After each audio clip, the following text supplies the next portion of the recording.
body like a kind of shield. I was charged and excited and, all of a sudden, a little bit scared. This was new territory for me. If I didn't turn tail and run right now, I was about to do something I'd barely even had the guts to imagine. Michael, his green eyes both gentle and hungry, took the purse from my hands and placed it on a chair. Straightening up again, he brushed my hair away from my neck, and then he kissed me, gently, right above my collarbone. A shiver ran down my spine. "Is this okay?" he asked softly. I remembered the way he'd kissed my fingers at the cafe. I remember how I'd said to him, "Let's get out of here." I wanted this. "Yes," I breathed. "It's more than okay." His lips moved up my neck, his tongue touching my skin ever so lightly. He traced a finger along my jawline and then slowly drew it down again, stopping at the low neckline of the dress. I waited, trembling, for him to slip his hand inside the silk. But he didn't. He paused, barely breathing. And then he reached around my back and found the slender zipper between my shoulder blades. He gave it a sharp tug, and the black silk slid down my body in a whisper. I stood there, exposed, breathless, thrilled, and then Michael crushed his lips to mine. We kissed deeply, hungrily. I ran my palms up his strong arms, his broad shoulders. He reached under me and lifted me up, and I wrapped my legs around his waist. He tasted like wine. I whispered my command, "Take me to bed." Then I added, "Please." "So polite," he murmured into my hair. "Anything you say, Jane." He carried me to the giant bed and laid me down on it.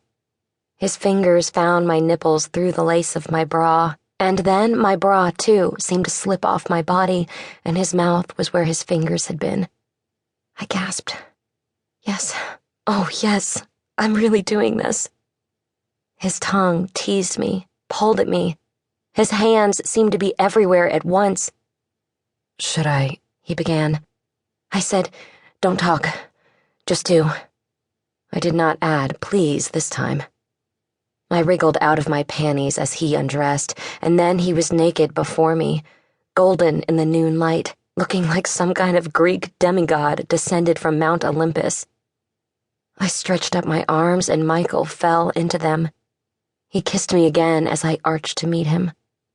When he thrust himself inside me, I cried out, rocking against his hips, kissing his shoulder, his neck, his chin.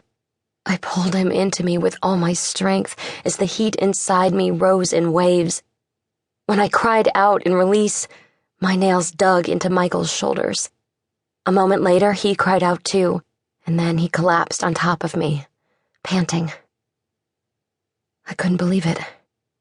I'd really done it. Spent, we both slept for a little while. When I awoke, Michael was standing at the end of the bed, his shirt half-buttoned, his golden chest still visible. A smile broke over his gorgeous face. "Jane Avery, that was an incredible lunch," Michael Bishop said. "Could I interest you in dinner?" I smiled back at him from the tangle of ivory sheets.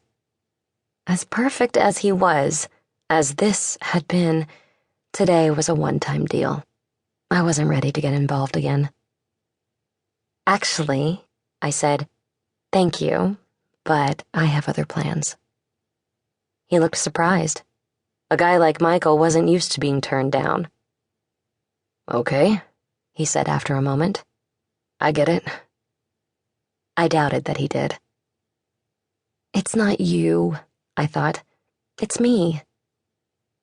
After he kissed me goodbye, sweetly, longingly, I turned on the water in the deep porcelain tub. I'd paid $700 for this room, and I might as well enjoy it a little longer. I sank into the bath, luxuriant with lavender-scented bubbles.